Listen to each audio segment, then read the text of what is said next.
ಒಲೆಗಳು ಮಾಡಿದ್ದೀವಿ. ಅಂದರೆ cooking equipments completely for hotels, industries, hospitals, geometries, institutional canteens, industrial canteens ಎಲ್ಲ ಸೆಕ್ಟರ್ಗೂ ಆಗುವಂಥ ಒಂದು ಇಂಡಕ್ಷನ್ ಕುಕಿಂಗ್ ಎಕ್ವಿಪ್ಮೆಂಟ್ ಮಾಡಿದ್ದೀವಿ. ಇದು ಬಂದ್ಬಿಟ್ಟು ಎಲೆಕ್ಟ್ರಿಸಿಟಿಯಿಂದ ಕೆಲಸ ಮಾಡುತ್ತೆ. ಇದರಲ್ಲಿ ಯಾವುದೇ ಥರ ಬೆಂಕಿ ಇರಲ್ಲ. ಸೊ ಇದನ್ನ ಫ್ಲೇಮ್ ಫ್ರೀ ಕಿಚನ್ ಅಂತ ಕರಿತೀವಿ, ಬೆಂಕಿ ಇಲ್ದಿರೋ ಅಡುಗೆ ಅಂತ. ಇದರಿಂದ ಬೆನಿಫಿಟ್ ಏನಂದರೆ ನಮಗೆ LPG ಗೆ ಕಂಪೇರ್ ಮಾಡಿದ್ರೆ ಹೆಚ್ಚು ಕಮ್ಮಿ 60% ಉಳಿತಾಯ ಆಗುತ್ತೆ energy cost, running cost. At the same time ಇದರಲ್ಲಿ ಯಾವುದೇ ಥರದ ಟಾಕ್ಸಿಕ್ ಗ್ಯಾಸಸ್ ಆಚೆ ಬರಲ್ಲ. ಅದರಿಂದ ಪರಿಸರ ಸ್ನೇಹಿ ಕೂಡ ಆಗುತ್ತೆ.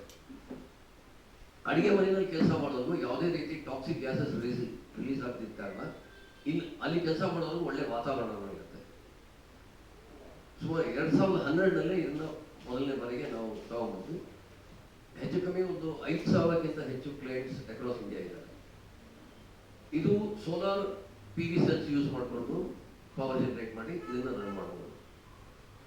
ಬೇಸಿಕಾಗಿ ನಮ್ಮ request government honourable prime minister and finance ಮಿನಿಸ್ಟರ್ಗೆ ಇದರಲ್ಲಿ ಇರೋ GSTನ ಕಮ್ಮಿ ಮಾಡಿ ಅಂತ. ಅದಕ್ಕೆ ತಗೊಳ್ಳೋಕ್ಕೂ ಜನರು ತಗೊಳ್ಳೋಕ್ಕೂ ತುಂಬ ಅನುಕೂಲ ಆಗುತ್ತೆ. ಇದು ಬೆನಿಫಿಟ್ ಏನು ಅಂದರೆ ನಾವು ಬೇರೆ ಕಂಟ್ರಿ ಮೇಲೆ ಡಿಪೆಂಡ್ ಆಗೋ ಅವಶ್ಯಕತೆ ಇಲ್ಲ. LPGಗಾಗಿ ಪವರ್ ಸೋರ್ಸ್ ನಾವೇ ಜನರೇಟ್ ಮಾಡ್ತಾ ಇದ್ದೀವಿ. ಇವಾಗ ಹೆಚ್ಚು ಕಮ್ಮಿ ಇಂಡಿಯಾನಲ್ಲಿ 51%ಗಿಂತ ಜಾಸ್ತಿ power through solar, wind and other sources ಬರ್ತಾ ಇದೆ.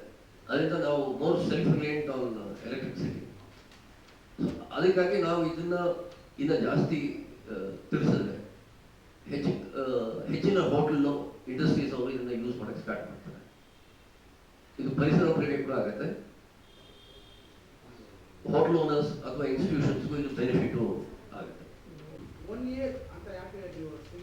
General company terms and conditions ಹತ್ರ ಮಾಡಿ ಇಲ್ಲ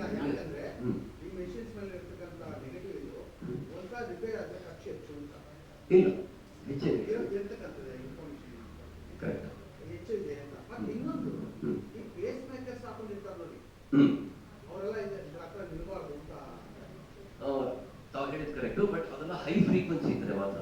ನಾವು ಇದರಲ್ಲಿ 19 kHz frequency use correct. Stove ಮಾಡಬೇಕಾದ್ರೆ ನೋಡಿ ಡಿಸ್ಅಡ್ವಾಂಟೇಜ್ ಇದು ಮಾತ್ರ ಇಂಥವ್ರು ಮಾತ್ರ ಬಳಸೋಂಗಿಲ್ಲ ಅಂತೆಲ್ಲ ಇನ್ಫಾರ್ಮೇಶನ್ ಕೊಡ್ತಾ ಇಲ್ಲ.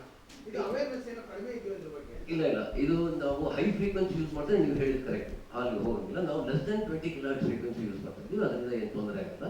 ಒಂದೇ ಒಂದು ಡಿಸ್ಅಡ್ವಾಂಟೇಜ್ ಅಂತ ಹೇಳಕ್ ಹೋದ್ರೆ ಇದರಲ್ಲಿ ಅಲ್ಯೂಮಿನಿಯಂ ಪಾತ್ರೆ ಕೆಲಸ ಮಾಡಲ್ಲ, ಸ್ಟೀಲ್ ಮಾತ್ರನೇ ಬಳಸಬೇಕಾಗಿರುತ್ತೆ. But at the same time certain norms ಅಲ್ಲೂ ಹೇಳಿದ್ರೆ ಅಲ್ಯೂಮಿನಿಯಂನಲ್ಲಿ ಅಡುಗೆ ಮಾಡೋದು ಒಳ್ಳೆಯದಲ್ಲ ಅಂತ. ಅದರಿಂದ ಇದು ಸ್ಟೀಲ್ನಲ್ಲೇ ಯೂಸ್ ಬಂದಿದೆ. ಯಾಕಂದ್ರೆ ನಾವು ಸುಮಾರು ಒಂದು 10-12 ವರ್ಷದಿಂದ ಜನಗಳಿಗೆ ತಿಳಿಸ್ತಾನೆ ಬರ್ತಿದ್ವಿ, ಹೇಳ್ತಾನೆ ಬರ್ತಿದ್ವಿ. ಬದಲಾವಣೆಗೆ ಟೈಮ್ ತಗೊಳುತ್ತೆ. ಈಗ ರೈಟ್ ಟೈಮ್ ಬದಲಾಗಕ್ಕೆ. ಇನ್ನೊಂದು ವಿಷಯ, ಒಂದು ಹೋಟೆಲ್ನಲ್ಲಿ ತಗೋತಾರೆ ಅಂತ ಇಟ್ಕೊಂಡು ಈ ಟೈಮ್ಗೆ ಖಂಡಿತವಾಗೂ ಅವ್ರು ಮಾಡಿರ್ತಕ್ಕಂಥ ವೈರಿಂಗ್ ಮ್ಯಾಚ್ ಆಗುತ್ತೆ. ಇದರಲ್ಲಿ ಈ ಉಳಿತಾಯ ಎಲ್ಲ ಕಂಡು ಇದರಲ್ಲಿ ಸೇಫ್ಟಿ ಫೀಚರ್ಸ್ ಎಲ್ಲ ಕಂಡು ಅಂದ್ರೆ ಮೆತ್ತಗೆ ಕಂಪ್ಲೀಟ್ ಬದಲಾವಣೆ ಬರುತ್ತೆ. ಇದರಲ್ಲಿ ಏನು ಕಾಸ್ಟ್ ಇದೆ sir? 30 kg around 46,000. What is the reason for that? ಏನು ಯಾವ ಪಾರ್ಟ್ ಇಂದ ಅಷ್ಟು ಕಾಸ್ಟ್ಲಿ ಆಗುತ್ತೆ? ಅಷ್ಟು ಕಾಸ್ಟ್ಲಿ ಅಂತಿಲ್ಲ. ನಾವು ಕಂಪೇರ್ ಟು ಬೇರೆ ಇಂಪೋರ್ಟೆಡ್ ಎಕ್ವಿಪ್ಮೆಂಟ್ಸ್ಗಿಂತ ನಾವು ಕಡಿಮೆನೇ ಇದ್ದೀವಿ. ನಾವು ಪ್ರಾಬ್ಲಿ ಹೇಳ್ತೀವಿ ಇದನ್ನ ಡಿಸೈನ್ ಡೆವಲಪ್ಮೆಂಟ್ ಎಲ್ಲ ನಾವು ಇಂಡಿಯಾದಲ್ಲೇ ಮಾಡಿದ್ದೀವಿ. ನಾವು ಯಾವುದು ಆಚೆಯಿಂದ ತಂದಿಲ್ಲ, ಬೇರೆ ಇಂಪೋರ್ಟೆಡ್ ಇಲ್ಲ. Probably we say made in India ಅಂತ.